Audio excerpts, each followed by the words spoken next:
आज हम एक ऐसी यात्रा शुरू करने जा रहे हैं जो हमारी आत्मा को जगाने वाली है।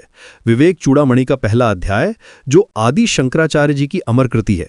ये सिर्फ एक किताब नहीं है, बल्कि सच्चे ज्ञान का खजाना है जो हमें सत्य और असत्य के बीच फर्क करना सिखाता है।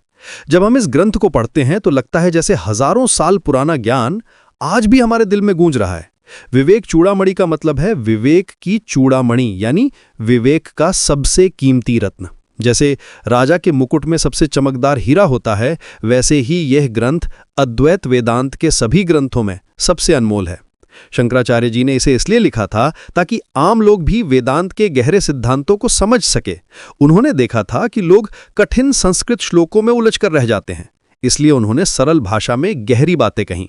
पहला श्लोक कहता है कि मनुष्य जन्म दुर्लभ है, हजारों जन्मों के बाद हमें ये मानव शरीर मिला है।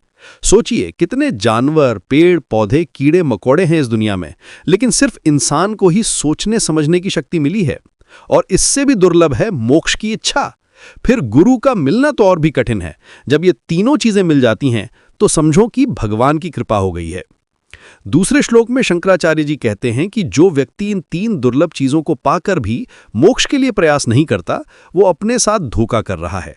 ये ऐसा है जैसे कोई व्यक्ति हीरे की खान पाकर भी मिट्टी खोदता रहे, या जैसे कोई प्यासा आदमी नदी के किनारे बैठकर भी पानी ना पिए। तीसरा श्लोक बताता है कि सभी शास्त्र एक ही बात कहते हैं, वो ये कि आत्मा ही परमात्मा है, बाकी सब कुछ माया है। ये सुनने में आसान लगता है, लेकिन इसे समझना और अनुभव करना बहुत कठिन है। हमारी आंखें जो देखती हैं, हमारे कान जो सुनते हैं, वो सब कुछ इतना असली लगता है कि इसे माया मानना मुश्किल हो जाता है। चौथे श्लोक में गुरु की महिमा बताई गई है। गुरु वो है जो हमारे अंधकार को मिटाकर ज्ञान का प्रकाश देता है। गुरु के बिना ये यात्रा असंभव है।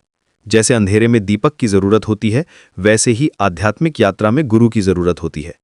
गुरु सिर्फ किताबी ज्ञान नहीं देता, बल्कि जीवन जीने का तरीका सिखाता है। पांचवें श्लोक में कहा गया है कि जो व्यक्ति सच्चे गुरु के पास जाता है, उसे 4 गुण चाहिए। पहला है विवेक, यानी सत्य और असत्य में फर्क करने की शक्ति। दूसरा है वैराग्य, यानी संसार की चीजों से मन हटाना। तीसरा है शम दम जैसे 6 गुण।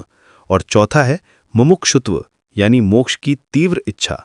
ये चारों गुण एक साथ मिलना बहुत मुश्किल है, लेकिन धीरे धीरे इन्हें विकसित किया जा सकता है। छठे श्लोक में विवेक की परिभाषा दी गई है। विवेक का मतलब है ये जानना कि ब्रह्म ही सत्य है और ये संसार मिथ्या है। ये सुनने में आसान लगता है, लेकिन इसे दिल से मानना बहुत कठिन है। हमारा मन हमेशा संसार की चीजों में उलझा रहता है। जब हम घर देखते हैं, परिवार देखते हैं, तो ये सब कितना सच्चा लगता है। 7वें श्लोक में वैराग्य के बारे में बताया गया है। वैराग्य का मतलब ये नहीं है कि हम सब कुछ छोड़कर जंगल चले जाएं।